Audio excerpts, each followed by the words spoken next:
তাকদীর বা ভাগ্য পরিবর্তনের জন্য সবচেয়ে গুরুত্বপূর্ণ আমল হচ্ছে যে বেশি বেশি আমরা দোয়া পড়তে থাকবো, এবং দোয়ার মধ্যে আমরা এই দোয়াটি পড়ব, রব্বানা আতিনা ফিদ দুনিয়া হাসানা ওয়া ফিল আখিরাতি হাসানা ওয়া কিনা আযাবান নার।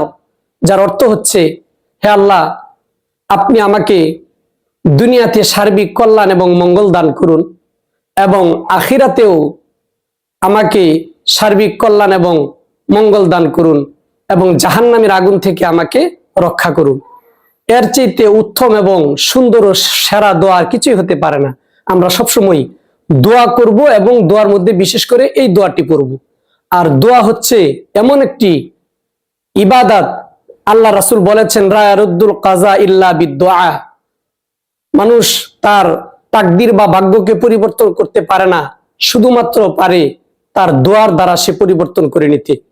এই জন্য আমরা সবসময় বেশি বেশি দোয়া করব। বেশি বেশি দোয়া করলে আল্লাহ রব্বুল আলামিন আসমানের খাজানার দরজাকে খুলে দেন। আল্লাহ তাআলা বান্দা থেকে বিপদ মুসিবত এবং দুঃখ কষ্ট অসুস্থতা এই সমস্ত কিছুকে আল্লাহ তাআলা দূর করে দেন। এই জন্য বেশি বেশি দোয়া করব। দ্বিতীয় নম্বর আমল হচ্ছে, তাকদীর বা ভাগ্য পরিবর্তনের জন্য আমরা বেশি বেশি নেক আমল করতে থাকব। আল্লাহ রাসূল বলেছেন যে বেশি বেশি নেক আমল করে আল্লাহ রব্বুল আলামিন তার হায়াতকে বাড়িয়ে দেন, তার রিজিকের মধ্যে ভরপুর বারাকা দান করেন। তাই আমরা বেশি বেশি নেক আমল করব। তৃতীয় নাম্বার, তাকদীর বা ভাগ্য পরিবর্তনের জন্য গুরুত্বপূর্ণ একটি আমল হচ্ছে সদাচরণ করা। রাসূল আকরাম সাল্লাল্লাহু আলাইহি ওয়াসাল্লাম বলেছেন, যে ব্যক্তি সদাচরণ করবে, সুন্দর ব্যবহার করবে, উত্তম ও ভালো ব্যবহার করবে, কিয়ামতের দিন আল্লাহ তাআলা তার মিজানের পাল্লাকে ভারী করে দিবে, এবং সদাচরণের মাধ্যমে আল্লাহ তাআলা তার রিজিকের মধ্যে খায়ের বরকত দান করবে, তার হায়াতকে বাড়িয়ে দিবে, এবং তাকে বিপদ মুসিবত থেকে হেফাজত করবে। এজন্য সদাচরণ করা বেশি বেশি।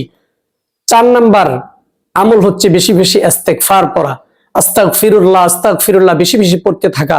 আল্লাহ রাব্বুল আলামিন যে ব্যক্তি বেশি বেশি ইস্তেগফার পড়বে, কমপক্ষে যদি সে দৈনিক 100 বার ইস্তেগফার পড়ে, আল্লাহ রাসূল বলছেন যে তার সমুদ্রের ফেনা পরিমাণ গুনাহ থাকলেও তাকে মাফ করে দেওয়া হবে, এবং তার জন্য রহমতের খাজানা খুলে দেওয়া হবে। রহমতের ধন ভান্ডারের দরজাকে আল্লাহ তাআলা তার জন্য উন্মুক্ত করে দিবে, খুলে দিবে।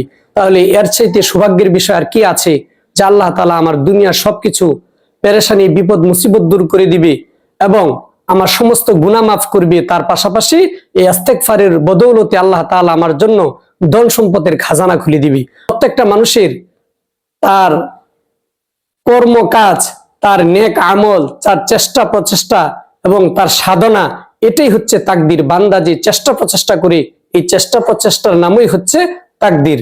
আল্লাহ তাআলা আমাদের বুঝার ও আমলের তৌফিক দান করুন।